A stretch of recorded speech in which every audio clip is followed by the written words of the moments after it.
3, 2, 1. Hello and welcome back to Aetheral Space 16.14, Woe Across the Wasteland, Part 2. We are back. Wow, it feels good to be back. I can't wait to read 16.15 after this as well.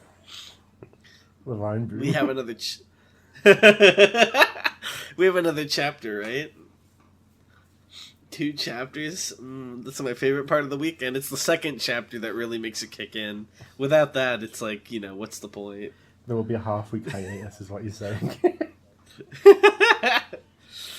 No. It's fine. It was worth it, though, because Superman was peak. Don't say that about him. Is there... I was about to ask, is there an Aetheral dog, but I guess we already had that with the black dog. I did just see Superman, so there might be now. Oh, fuck yeah, let's go, Animal Aether.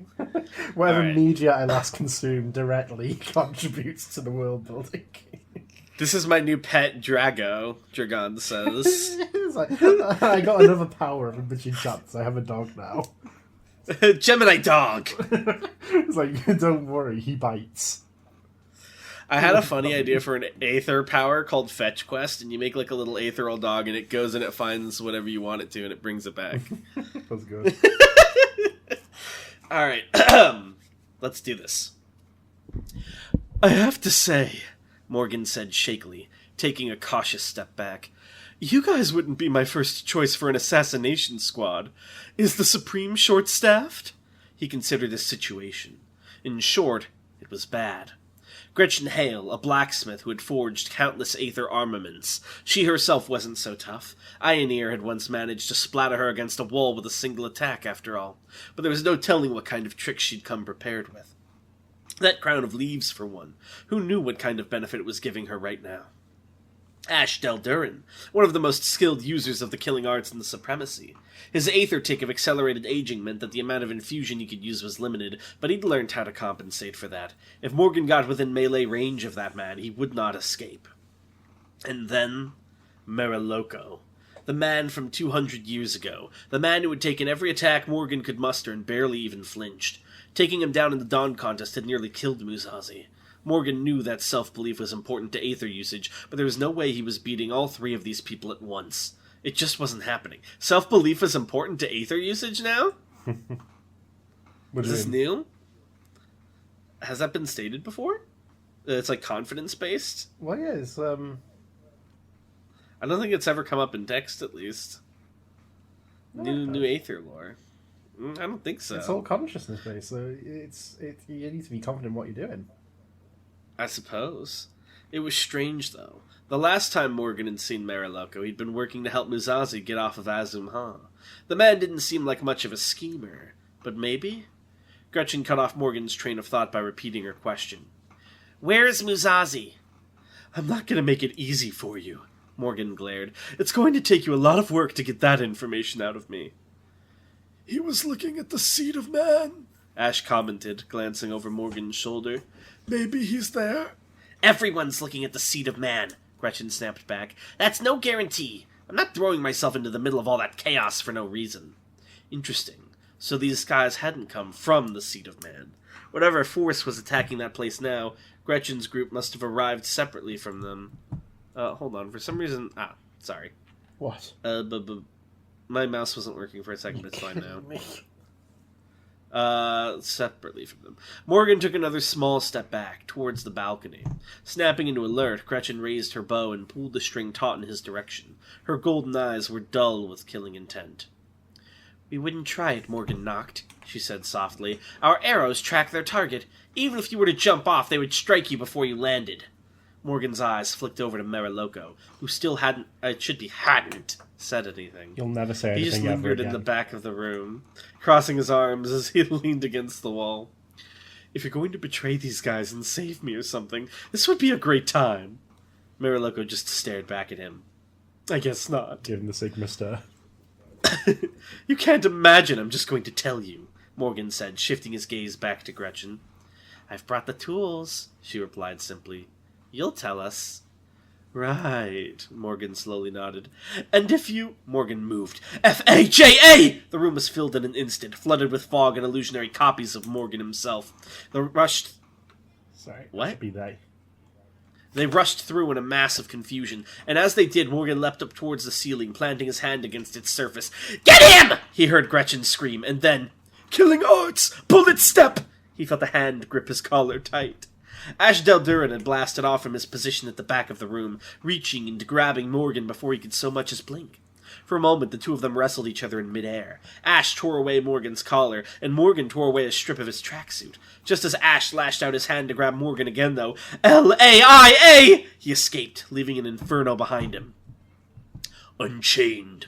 Mariloko tapped his foot against the floor, and the resultant pulse of gravity cleared the room of flames and illusions instantly. Morgan had disappeared. He'd clearly used that inside ability of his to move to another room. Gretchen clicked her tongue. Ash landed back down on the floor, head still angled up towards the ceiling. He went up there, he muttered, readying his fist. I'll break through and pursue. Wait, Gretchen said. There's a better way. Taking a deep breath, she readied her bow and fired towards the open door. The golden arrow flew out of the hotel room, turning the corner into the hallway and leaving a shining trail behind it. It's still locked onto his aether, Gretchen explained. Follow the arrow and it'll lead you to him. Ash nodded, rushing off in pursuit of the golden trail. Gretchen looked at Mariloko. He raised an eyebrow. You go wait at the entrance, she ordered. If I give the command, be ready to bring the building down. Mariloko said nothing. He just gave a curt nod, strolled over to the balcony, and hopped right off the railing. He disappeared from sight, but Gretchen already knew the fall wouldn't be a problem for that man. Gretchen would trust the man from the past to survive, but that was the extent of it. She couldn't blame Morgan for the confusion in his eyes a moment ago. Mariloko had done his best to ensure Toy Muzazi got off of Azumha intact, and now she was expected to believe he was up for killing the swordsman.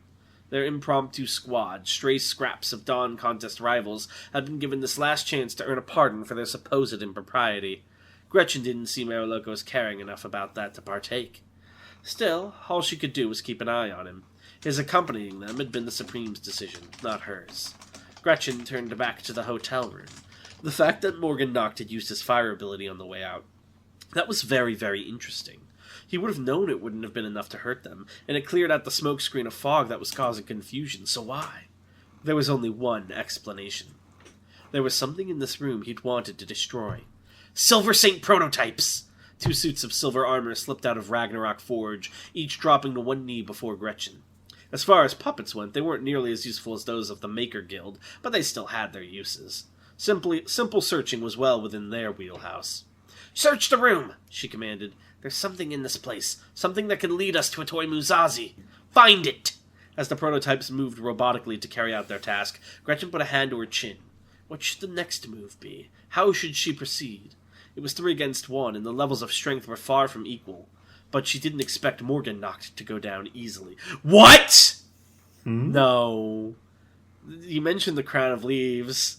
So is she fused with Ioneer and they each have a little bit? Or is she Ioneer who hates Morgan Noct now? Perhaps we'll discover more in time. But she said a Toy Muzazi spaced out. Yes. It's fucked up. And she did do Morgan Noct spaced out earlier. Interesting. Ash Deldurin was all but out of time. His blood was dry and his flesh was stale. Only so many punches left and only so many footprints. Already he could feel a hollowness within his bones, becoming more and more insistent with each passing day. An awful ripeness. It was like he was becoming a corpse before he even died. This was his last chance. The final opportunity for whatever glory he could scrape together. Even that notion was laughable now. These crumbs spilled from the table. Could they really be called glory? If he could defeat a Toy Muzazi, if he could be the one who brought down the full moon, a momentary enemy of the Supreme, it wouldn't gild his gravestone. That was a distant dream now, but it would surely carve an epitaph.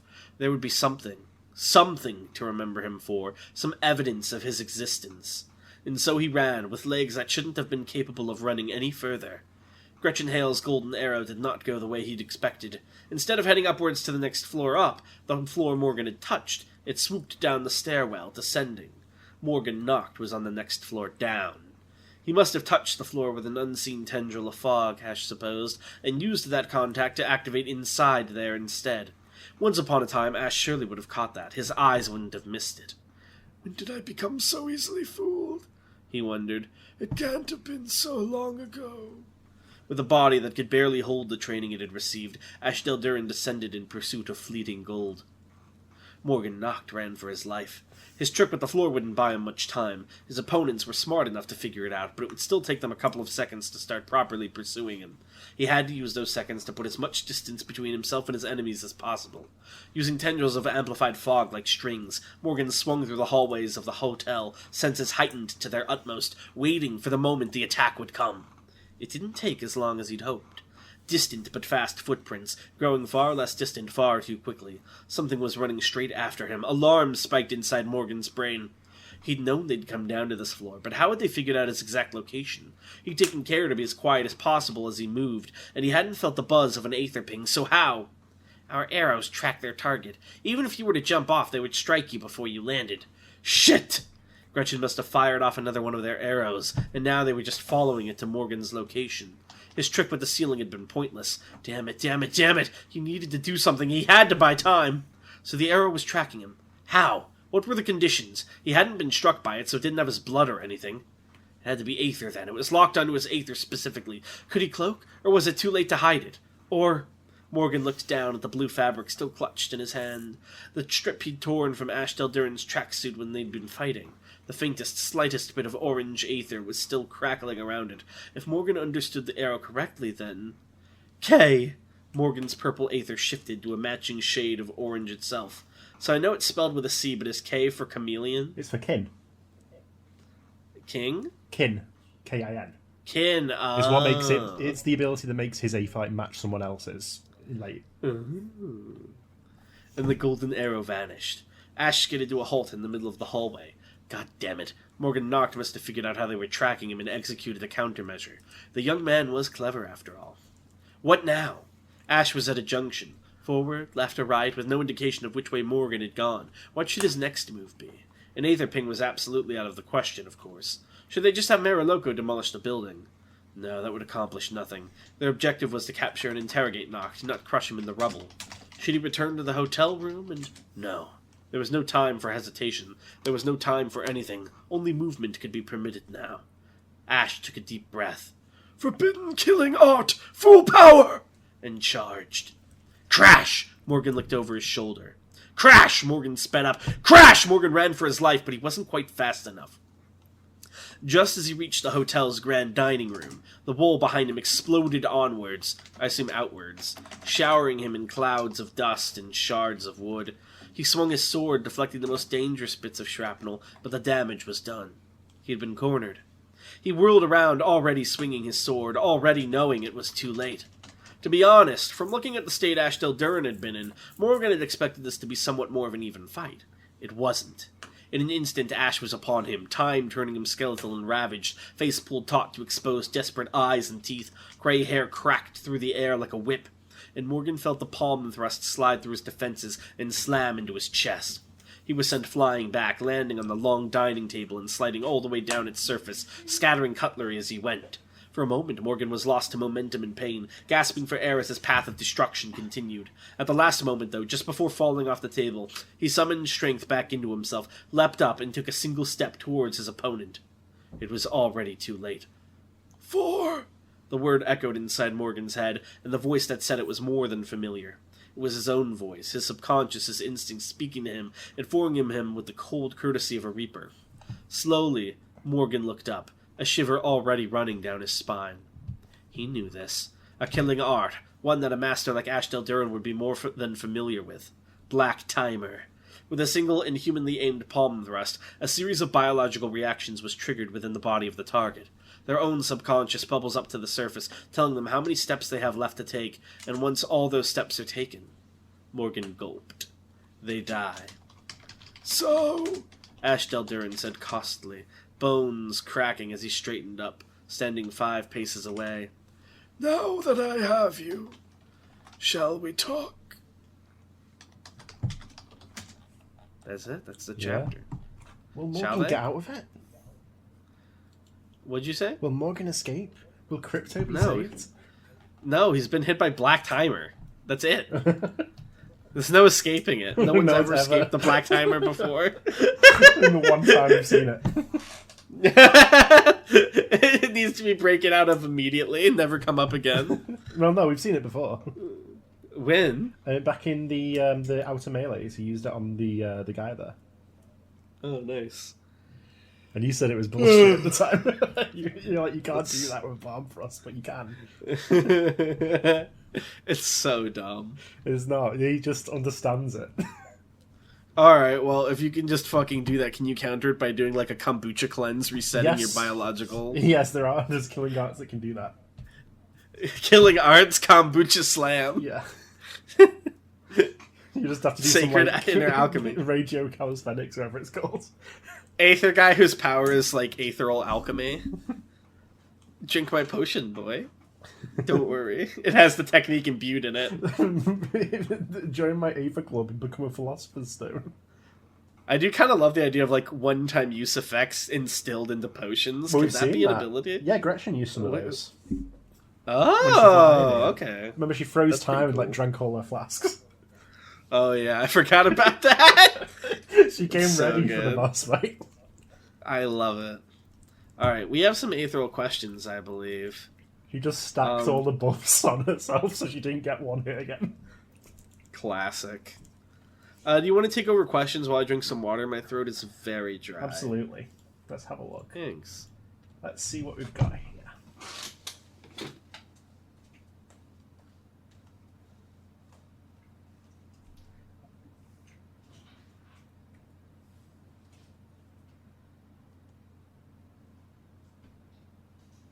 Hold on, sorry. Are you serious? I gave you literally one task. Sorry, someone came in.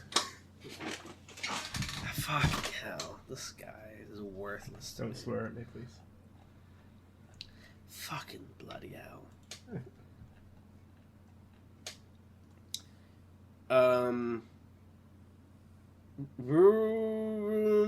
Wait, we already asked that. Okay. Lan asks, why did the Supremacy give up on alliterative supreme names when Henry came along?